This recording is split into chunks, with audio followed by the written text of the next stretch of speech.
Hello, and welcome back to Asian Pulse. I'm your host, Shivagni Naiker, and we are broadcasting from the unceded traditional territories of the Kwantlen, Silvertooth, and Squamish Nations. October is here. October is Breast Cancer Awareness Month. A walk-in run is being organized by CIBC Run for Cure. This is taking place in Surrey Athletic Park in Surrey on October 2nd. We will have a spokesperson in our studio to talk about the run, so stay tuned. October is also Osteoarthritis Awareness Month. 1 out of 5 people will be diagnosed by osteoarthritis in their lifetime. We'll be right back from these words from our sponsors. I understand how important it is to have a place called home, and it's frustrating using your hard-earned money on rent. Vic Prasad can make you a homeowner. Get pre-approved services provided to first-time buyers and new immigrants. You can qualify for mortgage even if you have bad credit. Call Vic Prasad now on 604-306-6647. Vic Prasad is associated with Craft Mortgages Canada Incorporated. I understand how important it is to have a place called home, and it's frustrating using your hard-earned money on rent. Vic Prasad can make you a homeowner. Get pre-approved services provided to first-time buyers and new immigrants. You can qualify for mortgage even if you have bad credit. Call Vic Prasad now on 604-306-6647. Vic Prasad is associated with Craft Mortgages. For astrology service, life horoscope, and fortune telling, marriage problem, love problem, divorce problem, money problem, personal or business, all types of puja and havan. Call Pandit Lakshminath Guruji 1604-849-4872, serving Alberta and BC. Arvind's Curry and Cocktail, Indian cuisine. They do catering for all occasions and they do free delivery. Please call 604-515-1070. Address is 420 6th Street, New Westminster. Open 7 days a week from 11 a.m. to 9 p.m.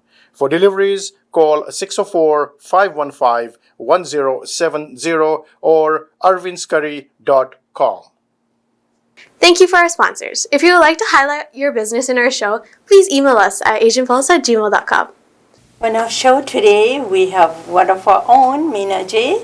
Meena used to do Mind Sense before, but she's on our set now to talk about something different. Anyhow, what we are going to be talking about today, like October is Women's History Month. So we need to highlight women and talk about women. And also on 11th of October, is International Day of the Girl Child, which has been declared by United Nations. So we're gonna talk about girls, young women, women in general. So welcome, Meena. It's so nice to see you. I haven't seen you after so long. Thank you, Camilla. It's nice to be back on Asian Pulse. Yes, that's wonderful. So we will be talking something different today. Well, it's not different. It's a very important that we need to celebrate ourselves, women. As women, yes. Yes. So which we don't do enough of, and we don't give ourselves enough credit to the work that women do in the community, and especially recognizing the girl child, the International Day of the celebration of the girl child. So let's begin there. Yeah, and I think before we even get into that, we were talking about the history of women, and I think you yourself are an example of that, starting this Asian Pulse many, many years ago on your own and building in the community and, talking about such topics. And when we're talking about the girl child and, how we've progressed with girls and, I think now becoming more neutral for genders and celebrating both and looking at where we come from. Or what the history was of celebrating boys more, but now I think as all of these highlights and these points are coming, this day is being celebrated, there is a lot of neutral, and it's more awareness and celebrating women and celebrating girl child as well as, if it's a boy. Even women today is still paid about 78 cents per dollar.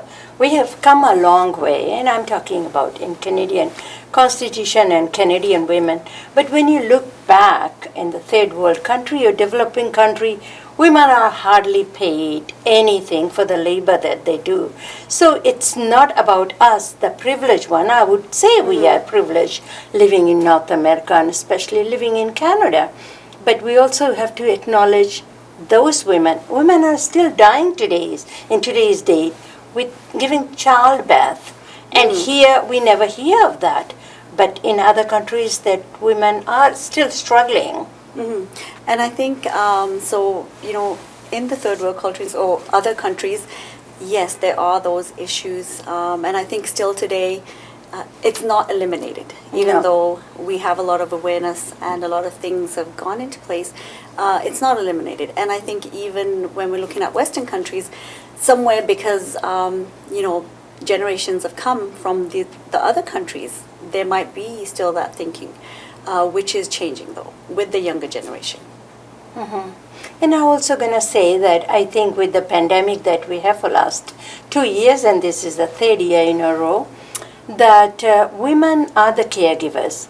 And when we're talking about, like I just had on the weekend, that 75% of the people who are living with the mental illness or depression, anxiety and all that, they don't even talk about it. And most of them are women who are taking care of the family as well. So after this pandemic, the mental health of the women and the girls have also risen quite high. Yeah, and I think it's across, like when we're talking about mental health, in general, the stigma that's attached. But I think over the years, the awareness has also come. And like you said, so we're talking about 70-something% people that don't report. So if you're looking at the Canadian stats, it's about 1 in 3 people that have dealt with any mental health issue in their lifetime. But that's a recorded amount. So if that's 1 in 3 and that's actually recorded, we're talking about people that don't go or seek help. So it's way above that, and it's not recorded. It's not in the Canadian stats because they're not actually getting the help, or they're not going to the doctor or making it known. So a lot of people do suffer in silence. And I think as women, we tend to be like the caregivers or the people that, we have to have the household together, take care of everything. And a lot of responsibility lies on women. And that can get overwhelming, right? Like we want to accomplish a lot of things. We want to take care of the house. And especially in these countries, women work. So not only are they working, they have jobs, but then at home, they're taking most of the responsibility. And if you're looking at kids, also the kids schooling and taking care of the kids and organizing the household. So a lot of responsibility does fall on the women, or they feel that it's their responsibility. And they take care of it. They take care of work outside the home, inside, taking care of the kids and all that, and there is, when you put all those together, women are not paid enough. And also under pandemic, when women lost their job, and these women who were just limited skills, they have to go back in the job, they were not able to retain the jobs back because either they were away from the job for that long and they couldn't go back in the labor force. So women, however we look at it, instead of celebrating this History Month for women, women are still struggling, and I think we all need to acknowledge that. So what can we do? How could we empower women? How could we empower our sisters? Well, I think starting with you, we have this platform and empowering women. Also, it's related to the supports around them in your families, your extended families, where, like we're saying, if the gender of a child, a boy and a girl, is becoming neutral, and it's the same, when we're looking at household or duties that were typically women duties are no longer, it's like a shared responsibility amongst the household, whether that's your partner, your husband, or whoever else is in the house. So sharing those responsibilities, and I think not in women and everybody else in general, when you do feel overwhelmed, it's okay to ask for help. Like, it's okay to say, this is a lot and I cannot do it all by myself and I need help. And I think we tend to shy away from that we don't want to speak, or we don't want to ask for help. We want to be superwoman, we want to do it all ourselves, that we have to accomplish, and we put a lot of pressure on ourselves. But I think it's okay to take time out, to ask for help, and most importantly, have our own self-care. And I think when we are talking about that, we have to also acknowledge the violence against women. Because sometimes when you really look at it, even with the younger generation, like I have a daughter, I also have a granddaughter, but it didn't happen. But in other families, when it's intergenerational people living together, how that violence that our girls even witness that through grandparents and all that, and nobody opens a mouth, nobody says anything, and boils down, it comes down to their mothers, and then with the women when they are dating, well, young girls now, then they think, oh, it's all right. If It's normal behavior. It's a normal behavior because that's what in their head they have seen, what normal was in their household. So Yeah. these are generational family violence or violence against women is not going away anytime soon. So, like you said, seeing that when you grow up and see that, it becomes kind of normal. You might think that's the way things are unless you see something different. And in the news, in the media nowadays, it has been highlighted, and we're at 2022. Yes. And we're still seeing women not being able to ask for help or go back to their parents because of this stigma, because of if they are going through domestic violence or any sort of violence, they're not able to ask for help or they feel alone. So we're still seeing that, and we need a lot more awareness, a lot more resources, even though there is. But how do we? It's changing the thinking of generations, the trauma, and like if you leave or if you're divorced or if you go back, that's considered bad in society, or society, what people will say basically comes down to what people will say. And I think we need to stop listening to people. I think people are more worried about their own reputation. What would the people think? Because I have come across so many women right now who just came from India very recently, and they are PhD women. They are masters. Yeah. They were teaching, and they get married. They come in here, and when the family breaks down and they get kicked out of the house, they end up in women's shelter and all that. So, and then the family is not willing to accept that. It doesn't matter what, you still stay with that person, because how can you come back, or how? Then I think as a parents, they think we have failed somewhere. So it's all right. It's acceptable for the women to be still living in that abusive relationship, instead of the parents saying, well, if it didn't work out, it didn't work out. We are always here, and we will, and you can come back anytime. Because there are so many women that can't go back home because the family is not going to accept them. Yeah, going back to that stigma, the thinking of if that happens, how we will be looked at as a family Yes. unit, right? The parents, and then nobody will want our daughter. So that thinking, that stigma that plays, of not being good enough in society. So I think, like those people, they are listening to you today or listening to us. I think as women, we need to come together and be able to support each other. At the same time, nobody has any right to abuse you. No one. Yes. Right?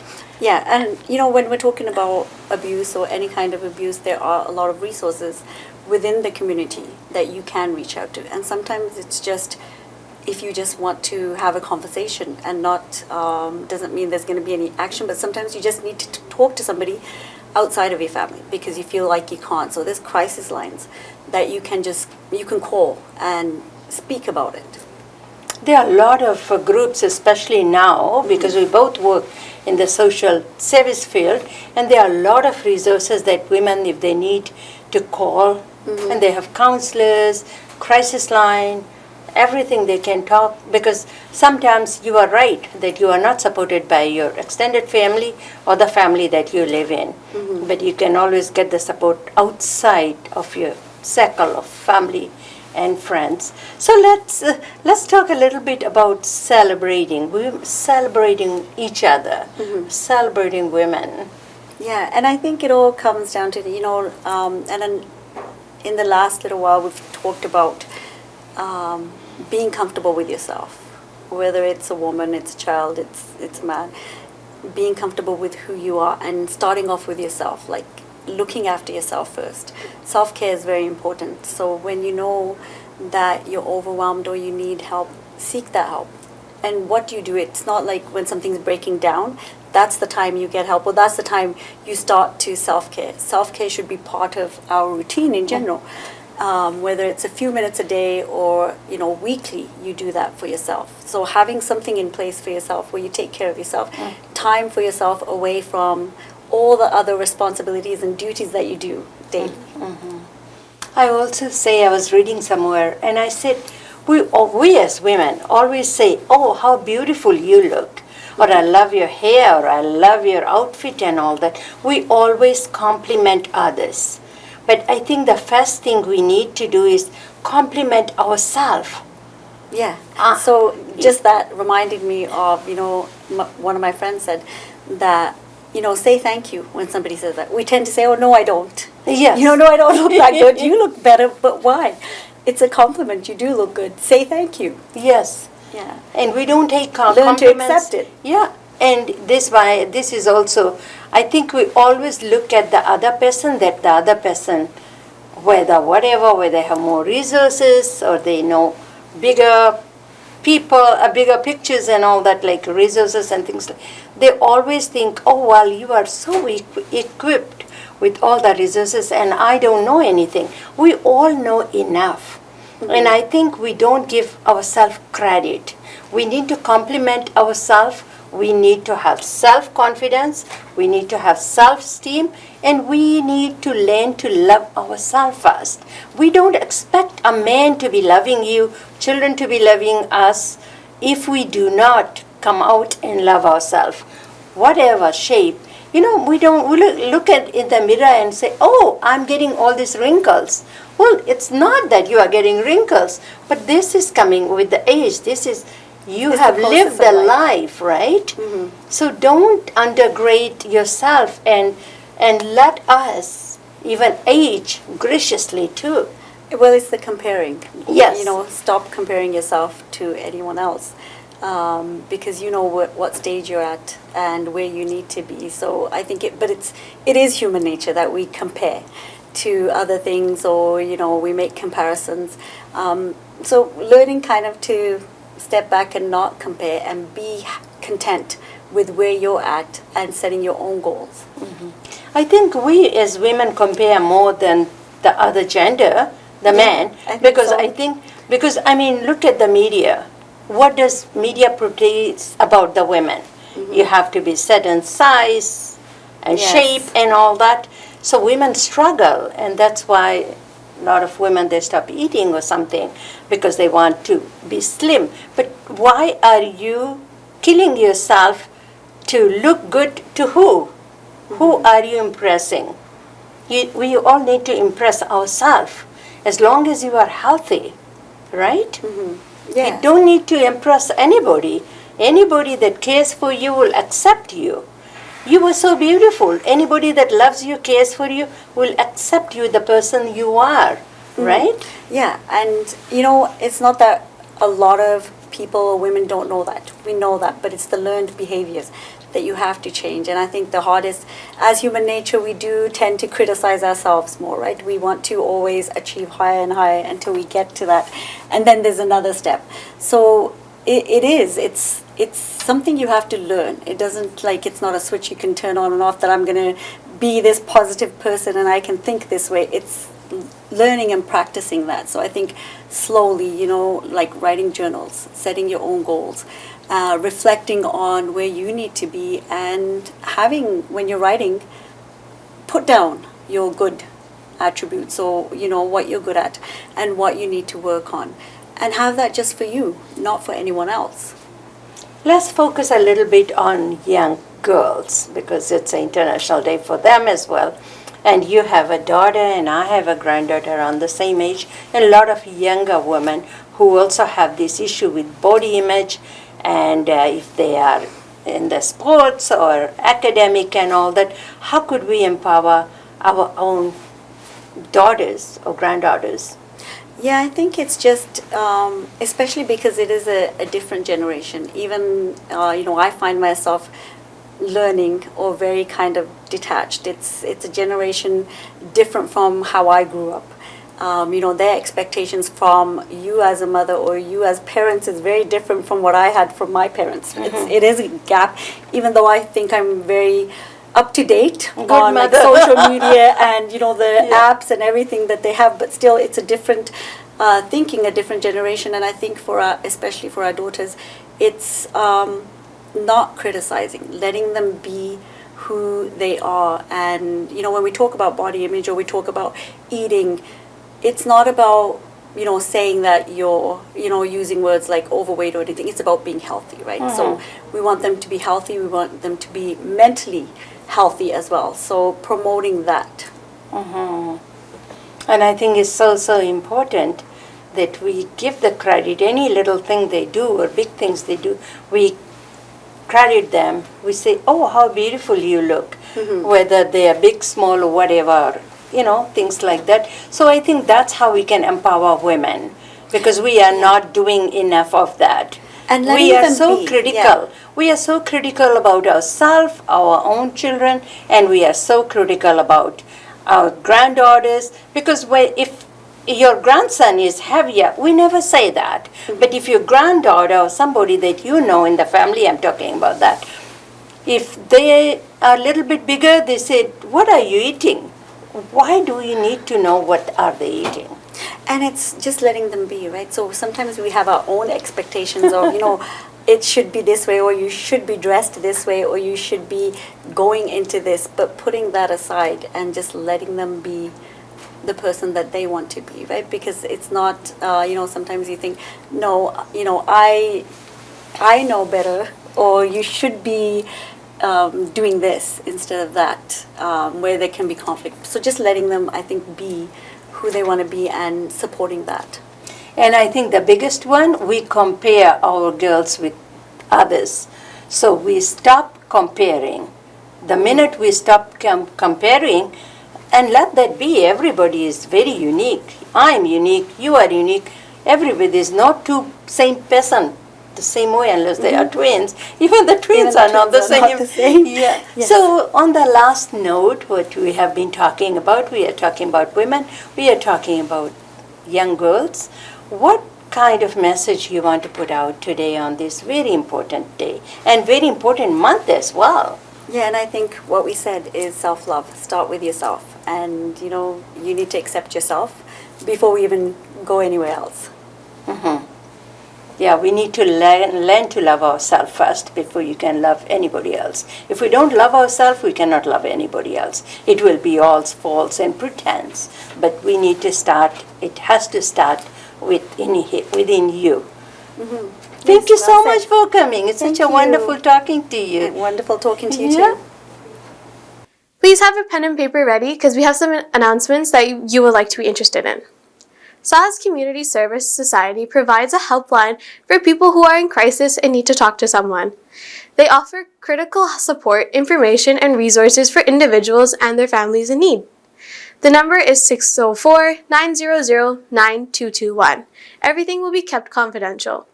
The Canadian Federation of Fiji Organization is hosting their second annual Community Awards Gala on Sunday, October 16th at Kanna Banquet Hall. For more information and tickets, contact Shannon Permal at 778-709-2853 or email us at info.cfofo@gmail.com. If you have any events that you would like to promote on our show, please email us at asianpulse@gmail.com. We have run out of time. I hope you enjoy the show as much as I did bringing it to you. If you'd like to be a sponsor or to promote any event on our show, please contact Camilla Singh at 604-537-5123 or send us an email at asianpulse@gmail.com. Before I go, I leave you with these thoughts. Forgive others not because they deserve forgiveness, but because you deserve peace by Jonathan Hull.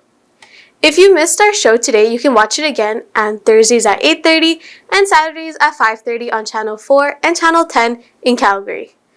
You can also watch our shows on YouTube by searching the channel Asian Pulse TV and subscribe and liking our page. Thank you for spending the day with us. I'm your host, Shivani Naiker. Stay safe and stay healthy.